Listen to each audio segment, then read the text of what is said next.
Hello friends, welcome to TAF IAS Academy. இன்னைக்கு வீடியோல மே 8th கான கரண்ட் அஃபேர்ஸ் பார்க்க போறோம். சோ ப்ராப்பரா வந்து நோட்ஸ் எடுத்துக்கோங்க. எடுக்கிற நோட்ஸை அகைன் அண்ட் அகைன் ரிவிஷன் பண்ணுங்க. டெய்லி வந்து நம்ம Telegram சேனல்ல TAF IAS Academy ஆப் சேனல்ல ஈவினிங் வந்து உங்களுக்கு current affairs bilingual spot test போயிட்டு இருக்கு. அதையும் மறக்காம அட்டெண்ட் பண்ணுங்க. சரியா? சரி, இன்னைக்கான கரண்ட் அஃபேர்ஸ் போறதுக்கு முன்னாடி இன்னைக்கு என்ன திருக்குறள் பார்க்க போறோம் அப்படினா சோ ஊக்கமுடைமை அதிகாரம் நம்ம ரெகுலரா பார்த்துட்டு வரோம். ஊக்கமுடைமை அதிகாரத்துல 8வது குறள் இன்னைக்கு பார்க்க போறது. சோ அந்த குறள் என்ன? உள்ளம் இல்லாதவர் எய்தார் உலகத்து வள்ளியம் என்னும் செருக்கு அப்படிங்கிற அந்த குறள். ரைட்டா? உள்ளம் இல்லாதவர் எய்தார் உலகத்து வள்ளியம் என்னும் செருக்கு. இந்த வார்த்தை நம்ம கவனிச்சு பார்த்தா தெரியும். உள்ளம் இல்லாதவர் எய்தார் அப்படின்னு என்ன அர்த்தம்னா, உள்ளம் இல்லாதவர், அதாவது ஊக்கம் இல்லாதவர், அவங்க வந்து பார்த்தீங்கன்னா இந்த உலகத்துல என்கிட்ட இவ்வளோ இருக்கு அப்படின்னு சொல்றதுக்கு தகுதி இல்லாதவர்கள் அப்படிங்கிற பொருள் தான் இந்த குறளுக்கான பொருள். ரைட்டா? அதாவது யாம் இத்தன்மையுடையோம், என்கிட்ட அது இருக்கு இது இருக்கு அப்படின்னு யார் சொல்லுவாங்க அப்படின்னா, யார் ஒருத்தர் ஊக்கத்தோடு இருக்காங்களோ அவங்க தான் சொல்ல முடியும். ரைட்டா? அப்படி ஊக்கமே இல்லைன்னா அவங்களால என்ன பண்ண முடியாது, அதை சொல்ல முடியாது அப்படிங்கிறது தான் இங்கே சொல்கிறாங்க. ரைட்டா? அதாவது நம்ம இது வந்து ஒரு விதத்தில் நம்ம பார்க்கும்போது ஒரு செருக்கா சொல்கிற மாதிரி இருக்கும். ஒரு ஆணவத்தின் அடிப்படையில் கூட ஒரு சாயலில் பார்த்தா தெரியும். பட் அதையுமே இங்கே வள்ளுவர் என்ன சொல்கிறாருன்னா நியாயப்படுத்துகிறார். அப்படி சொல்கிறதுக்கே வந்து என்ன தகுதி வேணும் அப்படின்னா, ஊக்கம் அப்படிங்கிற ஒரு தகுதி வேணும். ஊக்கம் உடையவங்க மட்டும்தான் வந்து பார்த்தீங்கன்னா அந்த மாதிரி ஒரு செருக்கோட சொல்கிறதுக்கே வந்து தகுதி உடையவங்க அப்படின்னு சொல்கிறார். அதனால் ஊக்கத்தை மட்டும் எப்பயுமே நம்ம என்ன பண்ணக்கூடாதுன்னா விட்டுறக்கூடாது, அதை துணையாக எப்பயுமே வச்சுக்கணும். ரைட்டா? ஊக்கம் இருந்ததுன்னா எதை வேணாலும் எப்போ வேணாலும் நாம் அடையலாம். அதுதான் இன்றைக்கான குறள். உள்ளம் இல்லாதவர் எய்தார் உலகத்து வள்ளியம் என்னும் செருக்கு அப்படிங்கிற குறள் தான் இன்னைக்கான குறள். இது 598வது குறள். அதாவது 8வது குறள் ஊக்கமுடைமை அதிகாரத்தில் 8வது குறள் தான் இது. சரியா? ஸோ இன்றைக்கான கரண்ட் அஃபேர்ஸில் வந்து பார்ப்போம்னா முதல் நியூஸ் என்ன அப்படின்னா, வேர்ல்டு ரெட் கிராஸ் டே அப்படிங்கிற ஃபர்ஸ்ட் நியூஸ் இன்றைக்கி நம்ம பார்ப்போம். ரைட்டா? வேர்ல்டு, அதாவது உலக செஞ்சிலுவை தினம் அப்படின்னு சொல்லுவாங்க தமிழில். வேர்ல்டு ரெட் கிராஸ் டே மே 8 இன்னைக்கு வந்து செலிப்ரேட் பண்ணுறாங்க. ரைட்டா? ஸோ இதை பொறுத்த வரைக்கும் இது வந்து பார்த்திங்கன்னா எதுக்காக இந்த தினத்தை செலிப்ரேட் பண்ணுறோம், இந்த டே வந்து நம்ம எதுக்காக அப்சர்வ் பண்ணுறோம் அப்படின்னா, ஸோ உலகத்தில் வந்து பார்த்திங்கன்னா இந்த போர்னால் பாதிக்கப்பட்டிருப்பாங்க. ஒரு நாட்டுக்கும் இன்னொரு நாட்டுக்கும் போர் நடக்குன்னா அதில் பல மக்கள் வந்து கொல்லப்படலாம், பல மக்கள் வந்து காயமடையலாம். ஸோ அப்படிப்பட்ட காயமடைஞ்சவங்களுக்கு உதவி செய்கிறதுக்காக உருவாக்கப்பட்ட ஒரு அமைப்பு தான் பார்த்திங்கன்னா இந்த ரெட் கிராஸ் அப்படிங்கிற ஒரு அமைப்பு. இது போருக்காக மட்டும் இல்லை, சில இயற்கை சீற்றங்கள் நேச்சுரல் டிசாஸ்டர்னு வரக்கூடிய அதில் பாதிக்கப்பட்ட மக்களுக்கும் இந்த இதில் உதவுறதுக்காக உருவாக்கப்பட்ட ஒரு ஆர்கனைசேஷன் தான் பார்த்திங்கன்னா இந்த ரெட் கிராஸ் அப்படிங்கிற ஆர்கனைசேஷன். சரியா? ஸோ அந்த மாதிரி போரில் பாதிக்கப்பட்டவங்க இல்லை நேச்சுரல் டிசாஸ்டரில் பாதிக்கப்பட்டவங்களுக்காக நாம் செலிப்ரேட் பண்ணணும். அவங்கள வந்து இந்த ரெட் கிராஸ் வந்து அவங்கள ஹெல்ப் பண்ணுறத நாம் வந்து ஊக்கப்படுத்தணும் அப்படிங்கிறதுக்காக தான் எவ்ரி இயர் நம்ம என்ன பண்ணுறோம், மே 8 அன்னைக்கு இந்த டே வந்து நம்ம அப்சர்வ் பண்ணுறோம். ரைட்டா? ஸோ என்றைக்கு நம்ம வந்து செலிப்ரேட் பண்ணுறோம் அப்படின்னா மே வந்து 8ஆம் தேதி இந்த டே வந்து நம்ம செலிப்ரேட் பண்ணுறோம். ரைட்டா? ஸோ இந்த இயற்கான தீம் பொறுத்த வரைக்கும் என்ன சொல்கிறாங்கன்னா, ஐ give with joy and the joy I give is a reward அப்படிங்கிறது தான் இந்த இயற்கான தீம். சரி, அந்த தீம் வந்து கொஞ்சம் பார்த்து வச்சுக்கோங்க. இதோட பேக்ரவுண்டு கொஞ்சம் பார்த்தோம் அப்படின்னா, இந்த ஹென்ரி டுனாண்ட் அப்படிங்கிற ஒரு ஃபாரினர் இருக்கார். ஸோ ஹென்ரி டுனாண்ட் வந்து he was the founder of ICRC, International Committee of the Red Cross. இந்த கமிட்டி தான் பார்த்தீங்கன்னா இந்த செஞ்சிலுவை சங்கம் அப்படிங்கிறது ஒன்று உருவாக்கி ஸோ உலகத்தில் மக்களுக்கு வந்து ஹெல்ப் பண்ணிட்டு இருக்காங்க. ரைட்டா? இதோட ஃபவுண்டர் யார் அப்படின்னா இந்த ஹென்ரி டுனாண்ட் அப்படிங்கிறவர் தான் இதோட ஃபவுண்டர். நோபல் பிரைஸ் பீஸ்க்காக, அதாவது அமைதிக்கான நோபல் பிரைஸ் வந்து 3 தடவை வந்து இந்த ICRC வந்து வின் பண்ணியிருக்காங்க அப்படிங்கிறத நாம் இங்கே நோட் பண்ணுவோம். ரைட்டா? ஸோ ஒரு தடவை இல்லை, 3 times the ICRC has won the Nobel prize for peace அப்படிங்கிறதும் ஒரு முக்கியமான விஷயம். இதில் இன்னொரு ஸ்பெஷல் ஃபீச்சர் என்னென்னா, இதோட ஃபவுண்டரான ஹென்ரி டுனாண்ட் வந்து அமைதிக்கான நோபல் ப்ரைஸை ஃபஸ்ட் டைம் இவர் தான் ரிசீவ் பண்ணார். ரைட்டா? ஸோ 2 பேர் சேர்ந்து வாங்கியிருப்பாங்க. அது இந்த 2 பேரில் யார், இவரும் வந்து ஒருத்தர். ஹென்ரி டுனாண்ட் அப்படிங்கிறவரும் first person who receive the Nobel prize for peace அப்படிங்கிறதும் நாம் இங்கே நோட் பண்ண வேண்டிய விஷயம். ரைட்டா? ஸோ இதுலேருந்து நம்ம தெரிஞ்சுக்க வேண்டியது, வேர்ல்டு ரெட் கிராஸ் டே வந்து என்றைக்கு அப்சர்வ் பண்ணுறோம்னா மே 8 அன்னைக்கு அப்சர்வ் பண்ணுறோம். ஸோ இதை வந்து யார் வந்து கொண்டாடுறாங்க அப்படின்னா ICRC அப்படிங்கிறவங்க தான் இதை கொண்டாடுறாங்க. அவரோட ஃபவுண்டர் யார் அப்படின்னா ஹென்ரி டுனாண்ட் அப்படிங்கிறவர் இதோட ஃபவுண்டர். ரைட்டா? அண்ட் செகண்ட் வேர்ல்டு வாருக்கு அப்புறம் பார்த்தீங்கன்னா செகண்ட் வேர்ல்டு வார் வந்து 1939 1945 அப்புறம் நடந்தது. ஸோ அந்த பீரியட் நடந்தது. ஸோ அந்த வாரில் வந்து பாதிக்கப்பட்டவங்களை நம்ம வந்து அவங்களுக்கான ஒரு கருணை காட்டணும், இனிமேல் இந்த மாதிரி போர்கள் நடக்கக்கூடாது அப்படிங்கிறதுக்காக ஐநா சபையால் யுனைடெட் நேஷனால் செலிப்ரேட் பண்ணக்கூடிய ஒரு டே தான் பார்த்தீங்கன்னா இந்த வேர்ல்டு ரெட் கிராஸ் டே. அது மே 8 அன்னைக்கு செலிப்ரேட் பண்ணுறோம். இந்த மே 8 அப்படிங்கிறது என்னென்னா ஹென்ரி டுனாண்டோட பர்த்டே, அவருடைய பர்த்டேயான பிறந்த தினத்தை தான் நம்ம என்ன பண்ணுறோம், வேர்ல்டு ரெட் கிராஸ் டே அப்படிங்கிற ஒரு டேவாக நம்ம அப்சர்வ் பண்ணுறோம். ரைட்டா? ஸோ அடுத்து வேர்ல்டு தலசீமியா டே அப்படிங்கிற ஒரு டேவையும் இன்றைக்கி நம்ம அப்சர்வ் பண்ணுறோம். வேர்ல்டு தலசீமியா டே, அதாவது தலசீமியா என்னென்னா சில இரத்த சோகை ஒழிப்பு அப்படிங்கிற மாதிரி ஒரு டே சொல்லுவாங்க. அதாவது என்னென்னா சிம்பிளாக வந்து பார்த்திங்கன்னா நம்ம உடம்புல வந்து இந்த தலசீமியா அப்படிங்கிற நோய் வந்துருச்சு அப்படின்னா என்ன ஆகும்னா, நம்ம பிளட்டில், ஹியூமன் பிளட்டில் அந்த ஹீமோக்ளோபின் அப்படிங்கிற கண்டென்ட் வந்து ரொம்பவே கம்மியாகிடும். சரியா?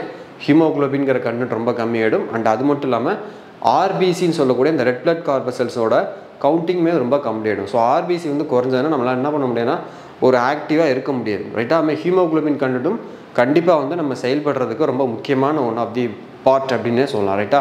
ஸோ இந்த தலசீமியா டே இந்த ஒரு டிசீஸ், இந்த ஒரு நோய் வந்துருச்சுன்னா ஹீமோக்ளோபின் அண்ட் ஆர்பிசி இதோட கவுண்டிங் வந்து ரொம்ப குறைஞ்சதுனால ஸோ நம்ம ஹெல்த்தில் பார்த்திங்கன்னா பல டிசீஸ் வந்து வர்றதுக்கான காரணங்கள் இருக்குது. And it might lead to casualty, death வரைக்கும் போகிறதுக்கான சான்சஸ் இருக்குது. ரைட்டா? ஸோ இந்த நோயினால் பாதிக்கப்பட்டவங்கள வந்து அவங்களுக்கு ஒரு தன்னம்பிக்கை கொடுக்கணும், ஒரு இன்ஸ்பிரேஷன் கொடுக்கணும், இதுக்கப்புறம் ஒரு மறுவாழ்வு இருக்குது அப்படின்னு ஒரு புரிய வைக்கணும் அப்படிங்கிறதுக்காக எவ்ரி இயர் என்ன பண்ணுறாங்க, மே 8ஆம் தேதி வேர்ல்டு தலசீமியா டே செலிப்ரேட் பண்ணுறோம். அது மட்டும் இல்லாமல் இவங்களுக்கு உதவக்கூடிய, இவங்களை இந்த நோயிலேருந்து மீட்டு கொண்டு வரதுக்காக டாக்டர்ஸ் வந்து எவ்வளோ வந்து ட்ரை பண்ணிகிட்ருக்காங்க. ஸோ ப்ராப்பராக கேர் எடுத்து பார்த்துட்ருக்காங்க. அவங்களையும் நம்ம பெருமைப்படுத்தணும் அப்படிங்கிறதுக்காக என்ன பண்ணுறாங்க, இந்த மே 8 அன்னைக்கு வேர்ல்டு தலசீமியா டே செலிப்ரேட் பண்ணுறோம். ரைட்டா? அண்ட் இந்தியருக்கான தீம் பொறுத்த வரைக்கும் பார்த்திங்கன்னா கொஞ்சம் லென்த்தியாக இருக்கும். Empowering lives, embracing progress, equitable and accessible thalassemia treatment for all அப்படிங்கிறது தான் இந்த இருக்கான தீமாக வச்சுருக்காங்க. ரைட்டா? இப்போ வேர்ல்டு தலசீமியா டேனா இன்றைக்கி நம்ம அப்சர்வ் பண்ணுறோம் மே 8 அன்னைக்கு. ரைட்டா? அதுமாரி வேர்ல்டு ரெட் கிராஸ் டேவும் மே 8 அன்னைக்கு அப்சர்வ் பண்ணுறோம். அண்ட் நெக்ஸ்ட் நியூஸ் பார்த்தீங்கன்னா Russian president Vladimir Putin. So again பார்த்தீங்கன்னா நம்ம பிரசிடென்ட் ஆஃப் ரஷ்யா இப்போ கரண்ட்டாக வந்து விளாடிமிர் புட்டின் அப்படிங்கிறவங்க இருக்கிறாங்க. ஸோ மறுபடியும் பார்த்தீங்கன்னா இவர் தான் பார்த்தீங்கன்னா இந்த ரஷ்யாவோட பிரசிடெண்ட்டாக வந்து என்ன பண்ணியிருக்காருன்னா அப்பாயின்ட் பண்ணப்பட்டிருக்காரு. ரைட்டா? ஸோ இது வந்து பார்த்தீங்கன்னா ஆல்ரெடி பார்த்தீங்கன்னா இவர் வந்து 1999 ஒரு பிரசிடெண்ட்டாக தான் இருக்கார். 1999 ரஷ்யாவோட பிரசிடெண்ட்டாக இருக்கார். கிட்டத்தட்ட 25 வருஷம் ஆச்சு. ரைட்? ஸோ இப்போ மறுபடியும் பார்த்தீங்கன்னா ரஷ்யாவை பொறுத்த வரைக்கும் பார்த்தீங்கன்னா பிரசிடெண்ட்டோட டென்யூர், பதவிக்காலம் அப்படிங்கிறது 6 இயர்ஸ், 6 வருஷம் என்ன பண்ணுவோம்னா பதவியில் இருப்பாங்க. நம்ம இந்தியாவில் வந்து 5 இயர்ஸ் சொல்கிறோம் இல்லையா? அதுமாதிரி ரஷ்யாவை பொறுத்த வரைக்கும் 6 வருஷம், 6 இயர்ஸ் வந்து பிரசிடெண்ட்டாக இருப்பாங்க. இப்போ மறுபடியும் வந்து பிரசிடெண்ட் ரஷ்யன் எலெக்ஷனில் ஸோ பிரசிடெண்ட்டுக்கு வந்து என்ன பண்ணியிருக்காரு, இவரே வந்து தேர்ந்தெடுக்கப்பட்டிருக்கார், செலக்ட் பண்ணப்பட்டிருக்கார். ஸோ அதனால் வந்து இப்போ 2024 இன்னொரு 6 வருஷம் போச்சுன்னா 2030 வரைக்கும் இருப்பார். அது மட்டும் இல்லாமல் 2036 வரைக்கும் இவரே பிரசிடெண்ட்டாக இருக்கிற மாதிரி அந்த கண்ட்ரியோட கான்ஸ்டிடியூஷனை என்ன பண்ணியிருக்காங்கன்னா சில அமெண்ட்மெண்ட் பண்ணியிருக்காங்க, சேஞ்சஸ் பண்ணியிருக்காங்க. ஸோ தட் இவர் 2036 வரைக்கும் வந்து பிரசிடெண்ட்டாக இருக்கிறதுக்கான சான்சஸ் இருக்குது அப்படிங்கிறதும் நம்ம இதில் தெரிஞ்சுக்க வேண்டிய விஷயம். ரைட்டா? கண்டிப்பாக 2030 வரைக்கும் இவர் தான் பிரசிடெண்ட்டாக இருக்க போகிறாரு. 2036 வரைக்கும் இருக்கிறதுக்கான சான்சஸ் நிறையவே இருக்குது. யாருக்கு? விளாடிமிர் புட்டின் அப்படிங்கிறதுக்கு இருக்குது. ரைட்டா? ஸோ இதுக்கு முன்னாடி பார்த்தீங்கன்னா ஜோசப் ஸ்டாலின் அப்படிங்கிறவர் தான் பார்த்தீங்கன்னா நீண்ட காலமாக பிரசிடெண்ட்டாக இருந்தார். ஸோ இப்போ அதுக்கப்புறம் யார் வந்திருக்கா, நம்ம விளாடிமிர் புட்டின் அப்படிங்கிறவர் வந்திருக்கார். ரைட்டா?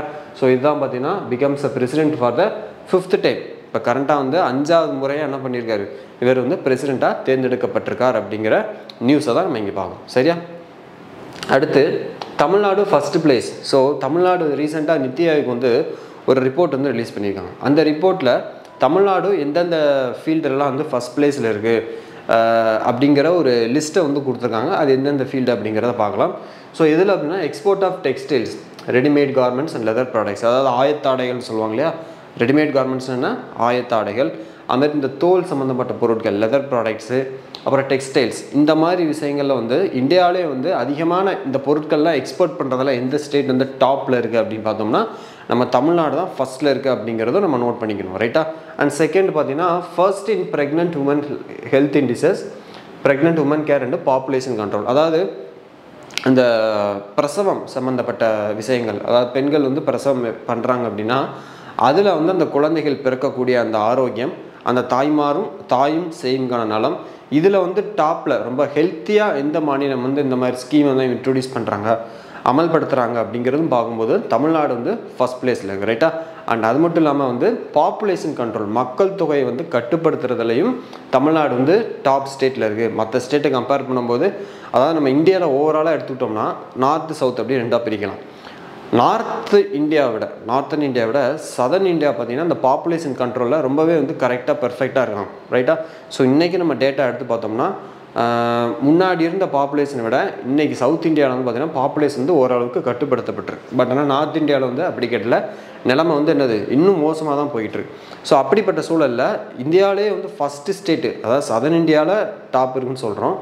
அதுலேயும் வந்து எந்த மாநிலம், எந்த ஸ்டேட் பர்டிகுலராக வந்து லீடிங்கில் இருக்காங்க இந்த மக்கள் தொகை கட்டுப்படுத்துறதுல, பாப்புலேஷன் கண்ட்ரோல் அப்படின்னு பார்க்கும்போதும் நம்ம தமிழ்நாடு தான் வந்து பார்த்திங்கன்னா டாப்பில் இருக்குது, ரைட்டா? அது மட்டும் இல்லாமல் பார்த்திங்கன்னா நான் ஆல்ரெடி சொன்னேன் pregnant woman health indices, pregnant women care அப்படிங்கிறது. அதாவது ஒரு குழந்தை பிறந்துருச்சு அப்படின்னா அந்த குழந்தையோட ஆரோக்கியத்தை மேம்படுத்துறதுக்காகவும் அந்த தாயையும் கவனித்து அதோட ஹெல்த்தையும் வந்து நம்ம மானிட்டர் பண்ணுறதுலையும் தமிழ்நாடு கவர்மெண்ட் வந்து ரொம்பவே பெஸ்ட்டாக ப்ராக்டிஸ் பண்ணிகிட்ருக்காங்க அப்படிங்கிற ஒரு ரிப்போர்ட் என்ன பண்ணுறாங்க நித்தி ஆயோக் வந்து ரீசெண்டாக ரிலீஸ் பண்ணியிருக்காங்க, ரைட்டா? அண்ட் அது மட்டும் இல்லாமல் 50 ஸ்பெஷல் எக்கனாமிக் ஜோன்ஸும் வந்து நம்ம தமிழ்நாட்டில் வந்து எஸ்டாப்ளிஷ் பண்ணியிருக்காங்க அப்படிங்கிற ஒரு டேட்டாவை ரீசெண்டாக நித்தி ஆயோக் வந்து ரிலீஸ் பண்ணியிருக்காங்க, ரைட்டா? ஸோ நாம் தெரிஞ்சுக்க வேண்டிய விஷயம், ரீசெண்டாக வந்து நித்தி ஆயோக் வந்து தமிழ்நாடு எந்தெந்த ஃபீல்டெலாம் டாப்பில் இருக்காங்க அப்படிங்கிற ஒரு ரிப்போர்ட் ரிலீஸ் பண்ணியிருக்காங்க. அதில் இந்த leather products, textiles, readymade garments இதிலெல்லாம் இந்த தமிழ்நாடு வந்து டாப்பில் இருக்காங்க. அண்ட் அது மட்டும் இல்லாமல் population control and pregnant woman health care இந்த மாதிரி விஷயத்துலையும் டாப்பில் இருக்காங்க. அண்ட் ப்ளஸ் 50 ஸ்பெஷல் எக்கனாமிக் ஜோன்ஸையும் வந்து நம்ம தமிழ்நாடு கவர்மெண்ட் என்ன பண்ணியிருக்காங்கன்னா உருவாக்கியிருக்காங்க, ரைட்டா? ஸோ அடுத்த நியூஸ் பார்த்தீங்கன்னா வேர்ல்ட்ஸ் ஃபர்ஸ்ட் ஏஐ டிப்ளமேட். அதாவது இன்றைக்கி ஏஐ அப்படிங்கிற ஏஐன்னு ஆர்டிஃபிஷியல் இன்டெலிஜென்ஸ், செயற்கை நுண்ணறிவுன்னு சொல்லுவோம், அதுதான் வந்து ஏஐன்னு சொல்லக்கூடியது. ஸோ இன்றைக்கி ஏஐயோட அந்த யூசேஜ்னு பார்த்தீங்கன்னா ஒவ்வொரு நாளும் நம்ம நியூஸில் பார்த்துட்டு தான் இருக்கும். நிறையா ஃபீல்டில் வந்து இந்த ஆர்டிஃபிஷியல் இன்டெலிஜென்ஸோட பயன்பாடு வந்து அதிகரிச்சுட்டே போகுது, ரைட்டா? ஸோ ஒரு கொஞ்ச நாளைக்கு முன்னாடி லாஸ்ட் மந்த்து நம்ம மார்ச் மந்த் கரண்ட் அஃபேர்ஸோட பார்த்தோம். ஸோ கேரளாவில் வந்து பார்த்திங்கன்னா ஒரு ஸ்கூலில் வந்து AI teacher, artificial intelligence robot teacher வந்து ஒன்று அறிமுகப்படுத்தினாங்க. அது பேர் வந்து ஐரிஸ் அப்படின்னு பார்த்தோம், ரைட்டா? இன்னும் அடுத்து கொஞ்ச நாள்லேயே பார்த்திங்கன்னா தமிழ்நாட்டிலையும் ஒரு ஆர்டிஃபிஷியல் இன்டெலிஜென்ஸ் டீச்சர் பார்த்தோம், அதுக்கு பேர் ரோஸ், ரைட்டா? ஸோ இப்போ டீச்சர்லாம் போயிட்டு இப்போ கடைசி எங்கே வந்துட்டாங்க அப்படின்னா ஒரு டிப்ளமேட் அப்படிங்கிற மாதிரி ஒரு ஏஐ வந்து உருவாக்கி வச்சுருக்காங்க. எந்த கண்ட்ரி அப்படின்னா உக்ரைன் கண்ட்ரி, ரைட்டா? உக்ரைன் கண்ட்ரி வந்து பார்த்தீங்கன்னா ஒரு ஃபாரின் டிப்ளமேட், அதாவது விக்டோரியா ஷி அப்படிங்கிறது அதோட நேம், சரியா? அந்த ஏஐ ரோபோட்டோட பேர் என்னன்னு கேட்டிங்கன்னா விக்டோரியா ஷி அப்படிங்கிறது. ஸோ இது வந்து உக்ரைன் அனலிஸ் ஏஜென்டட் ஃபாரின் மினிஸ்ட்ரி ஸ்போக்ஸ் பர்சன். அதாவது ஃபாரின் மினிஸ்ட்ரி ஸ்போக்ஸ் பர்சன்னா நம்ம நியூஸில் வந்து நிறைய பார்ப்போம் இல்லையா? ஸோ ஒவ்வொரு நாட்டிலையும் பார்த்தீங்கன்னா வெளிநாட்டு தூதர்கள் இருப்பாங்க, அதுமாரி வெளிநாட்டு அமைச்சர்கள் நிறையா இருப்பாங்க. ஸோ இரு நாடுகளுக்கு இடையில், ரெண்டு கண்ட்ரிக்கு இடையில் வந்து ஒரு பைலேட்டரல் கோஆப்ரேஷன், ஒரு அக்ரிமெண்ட் போடுறாங்கன்னா இவங்க தான் என்ன பண்ணுவாங்கன்னா பேசுவாங்க. அந்த வெளிநாட்டு தூதராக போகிறவங்க என்ன பண்ணுவாங்கன்னா பேசுவாங்க, ரைட்டா? இப்போ வந்து உக்ரைன் என்ன பண்ணாங்கன்னா அந்த மாதிரி மனிதர்கள் பேசுகிறதுக்கு பதிலாக என்ன பண்ணியிருக்காங்கன்னா ஒரு ஏஐ வந்து உருவாக்கி வச்சுருக்காங்க. ஸோ அந்த ஏஐ தான் பார்த்தீங்கன்னா என்ன பண்ணும், மீடியா முன்னாடி, பீப்புள் முன்னாடி வந்து அந்த கண்ட்ரியை பற்றின அந்த சில தகவல்கள், சில டேட்டா வந்து என்ன பண்ணோம்னா பேசும். இது வரைக்கும் வந்து அந்த கண்ட்ரி சார்பாக ஒரு பர்சன், ஒரு மனிதர் வந்து பேசிகிட்டு இருந்தார். இனிமேல் வந்து என்ன பண்ணோம்னா இந்த ஏஐ வந்து பேச ஆரம்பிக்கும், ரைட்டா? அப்போ அவங்களுக்குலாம் அந்த ஒர்க்கே வேலையே கிடையாதா அப்படின்னு கேட்டால் அப்படி கிடையாது. ஸோ இப்போதைக்கு வந்து கொஞ்சம் ரோல் வந்து இந்த ஒரு ஏஐ கொடுத்துருக்காங்க, ரைட்டா? ஸோ ஃப்யூச்சரில் பார்த்திங்கன்னா இதோட ரோல் வந்து ரெஸ்பான்சிபிலிட்டி அதிகமாகி ஸோ மனிதர்களுக்கு பதிலாக இந்த ஏஐ வந்து பார்த்திங்கன்னா எல்லாமே வந்து டிஸ்கஸ் பண்ணணும் அப்படிங்கிற மாதிரியான ஒரு டேட்டா வந்து ரீசெண்டாக ஒரு டேட்டாவை சொல்லியிருக்காங்க, ரைட்டா? ஸோ அதோட பேர் வந்து பார்த்திங்கன்னா விக்டோரியா ஷி அப்படிங்கிற அதோட நேம், ரைட்டா? எந்த கண்ட்ரி அப்படின்னா உக்ரைன். ஸோ அடுத்து வந்து ஃப்ளிட். ஸோ 2020 பார்த்தீங்கன்னா நம்மளுக்கு ஒரு பெரும் எபிடமிக் அப்படிங்கிற ஒரு டிசீஸ் வந்தது, கொரோனா, COVID-19 அப்படிங்கிற ஒரு டிசீஸ் வந்தது, ரைட்டா? ஸோ அது பார்த்திங்கன்னா வெயில் காலத்தில் வந்தது. ஸோ ரொம்பவே அதனால் மக்கள் பாதிக்கப்பட்டாங்க, நிறையா கேஷுவாலிட்டிலாம் நடந்தது. பட் இப்போதைக்கு அந்த கொரோனா வந்து அப்படிங்கிறது இல்லை, ரைட்டா? ஸோ இப்போதைக்கு இந்த ஃப்ளிட் அப்படின்னு என்னென்னா அமெரிக்காவில், யுனைடெட் ஸ்டேட்ஸ் ஆஃப் அமெரிக்காவில் வந்து இது ஒரு நோய், கொரோனாவில் இது ஒரு வகை அப்படின்னு ஒரு பெரிய ஒரு நோய் வந்து அமெரிக்கா ஃபுல்லாக வந்து ரொம்ப வேகமாக ஸ்ப்ரெட் ஆகிட்டு இருக்கு அப்படிங்கிற நியூஸ் தான் நம்ம இதில் பார்க்க போகிறோம், சரியா? ஸோ அமெரிக்காவில் ஸ்ப்ரெட் ஆகி அடுத்தடுத்த கண்ட்ரியில் வந்து ஸ்ப்ரெட் ஆகுமா, என்ன ஏது அப்படிங்கிற டீட்டெயிலை நம்ம இன்றைக்கி பார்ப்போம், ரைட்டா? ஸோ ஃப்ளிட் அப்படின்னா சம்மர் இன்ஃபெக்ஷன் வேவ், அதாவது வெயில் காலத்தில் வரக்கூடிய ஒரு தொற்று நோய் தான் பார்த்தீங்கன்னா இந்த ஃப்ளிட் அப்படிங்கிறது. It's a group of new COVID-19 variants. So நான் ஏற்கனவே சொன்னேன் இல்லையா? ஸோ COVID-19 உள்ள ஒரு வகை தான், ஒன் ஆஃப் த வேரியன்ட்ஸ் என்னென்னா இந்த ஃப்ளிட் அப்படிங்கிறது. ஸோ இதில் இந்த ஒரு ஃப்ளிட்டில் ஒன் ஆஃப் தி கேட்டகரியான KP.2 வேரியண்ட். ஃப்ளிட்டில் பல வேரியண்ட் இருக்குது, அதில் வந்து பார்த்தீங்கன்னா KP.2 அப்படிங்கிற வேரியண்ட் தான் பார்த்தீங்கன்னா இன்றைக்கி அமெரிக்காவில் வந்து பரவலாக ரொம்ப அதிகமாக வந்து மக்கள் மத்தியில் ஸ்ப்ரெட் ஆகிட்டு இருக்கும் ரைட்டா.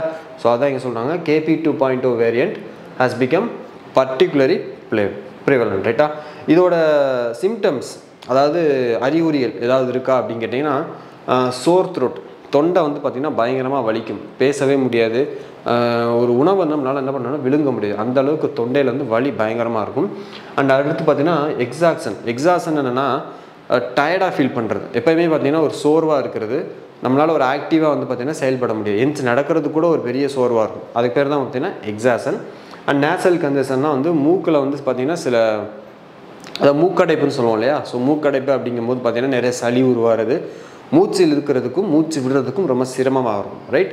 அண்ட் அதுக்கப்புறம் காய்ச்சல், கடுமையான காய்ச்சல், loss of taste or smell, அதாவது வந்து நம்மளுக்கு அந்த வாசனை நுகர்வு அப்படிங்கிறது இல்லாமல் போயிடும், சுவை உணர்வு அப்படிங்கிறதும் இல்லாமல் போயிடும். இதெல்லாம் பார்த்திங்கன்னா பொதுவான காமன் சிம்டம்ஸ், எல்லாத்துக்குமே இந்த டிசீஸ்னால் பாதிக்கப்பட்டவங்களை ஃபேஸ் பண்ணக்கூடிய சம் மேஜர் சிம்டம்ஸ் அப்படிங்கிறது இந்த சிம்டம்ஸ் ரைட்டா. ஸோ அப்போ இது வந்து இந்தியாவில் வந்து ஸ்ப்ரெட் ஆகாதா அப்படின்னு கேட்டிங்கன்னா ஸோ என்ன சொல்கிறாங்க அப்படின்னா இந்த ஒரு டிசீஸ் வந்து பார்த்திங்கன்னா இந்தியாவில் வந்து இது வரைக்குமே யாருக்குமே வந்து இந்த ஒரு டிசீஸ்னால் பாதிக்கப்படலை, எங்கேயுமே ரெஜிஸ்டரும் ஆகலை.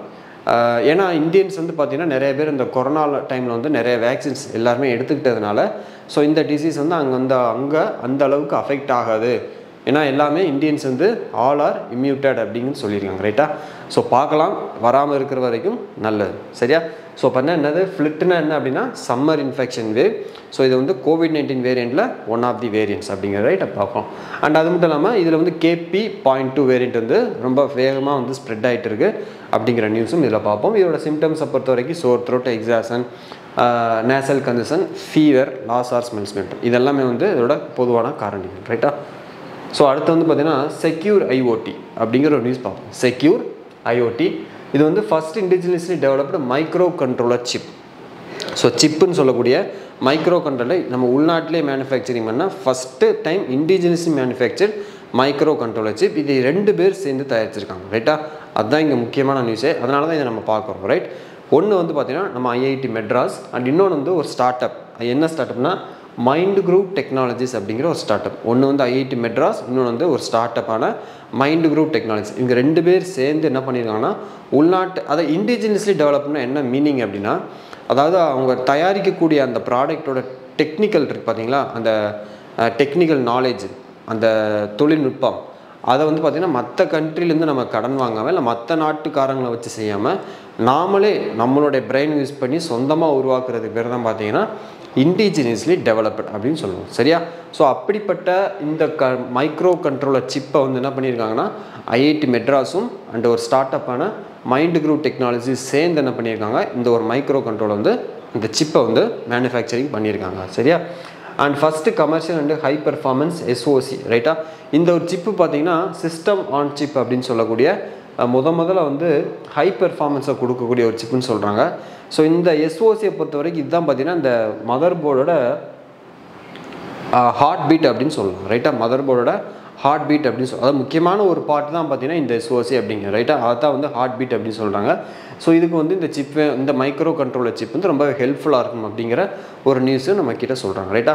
ஸோ அதோட பேர் தான் பார்த்திங்கன்னா செக்யூர் IoT அப்படிங்கிற பேர். செக்யூர் IoTனா என்னது, it's a micro controller chip developed by IIT Madras and start up என்னது மைண்ட் குரூப் டெக்னாலஜிஸ். இவங்க 2 பேர் சேர்ந்து உருவாக்குனா ஒரு மைக்ரோ கண்ட்ரோலர் சிப்பு தான் பார்த்திங்கன்னா அந்த செக்யூர் IoT அப்படிங்கிற சிப் சரியா.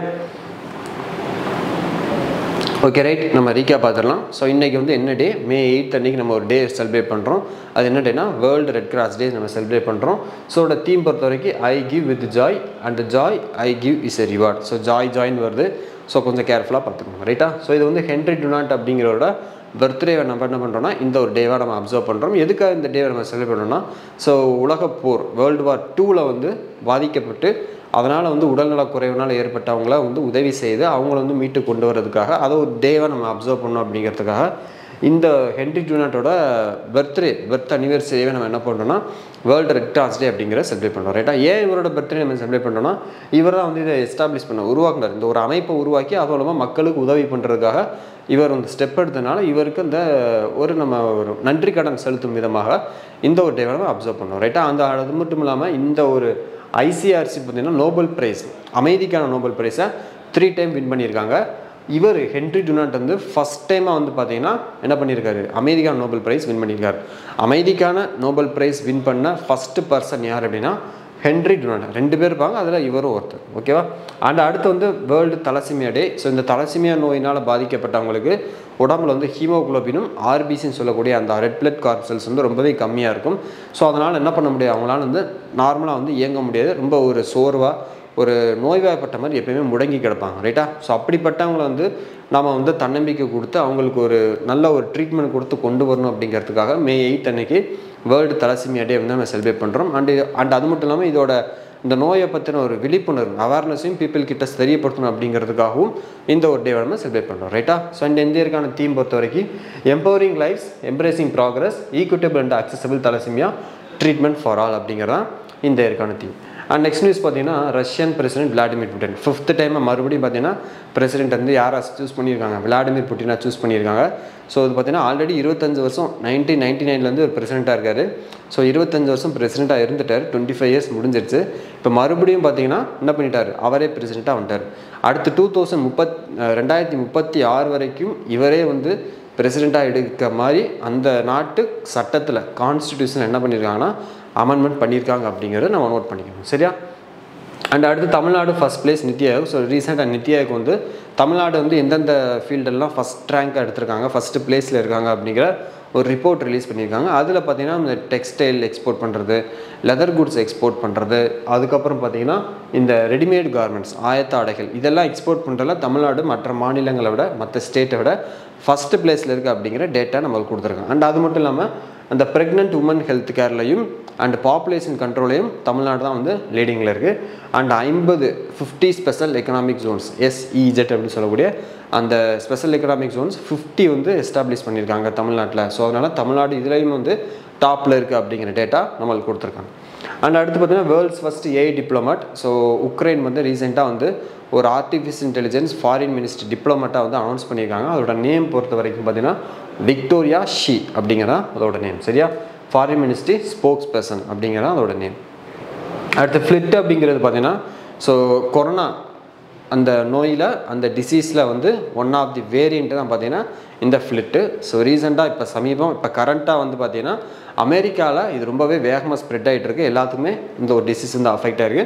பட் இந்தியாவில் வந்து வர்றதுக்கான வாய்ப்பு வந்து ரொம்பவே கம்மி. ஏன்னா இந்தியாவில் எல்லாருமே வந்து என்ன பண்ணாங்க, அந்த வேக்சினேஷன் COVID-19 வேக்சினேஷன் எடுத்துக்கிட்டதுனால இந்த டிசீஸ் வந்தாலும் என்ன பண்ணாது, பெருசாக வந்து அந்த பீப்புள் வந்து அஃபெக்ட் பண்ணாது அப்படிங்கிற மாதிரி சொல்லியிருக்காங்க. ரைட்டா? அண்ட் இதில் வந்து இந்த KP.2 வேரியண்ட் வந்து இப்போ கரண்ட்டாக வந்து ரொம்ப ஸ்பீடாக வந்து ஸ்ப்ரெட் ஆகிட்டு இருக்கு அப்படிங்கிற நியூஸையும் நம்ம பார்த்துட்டோம். ரைட்?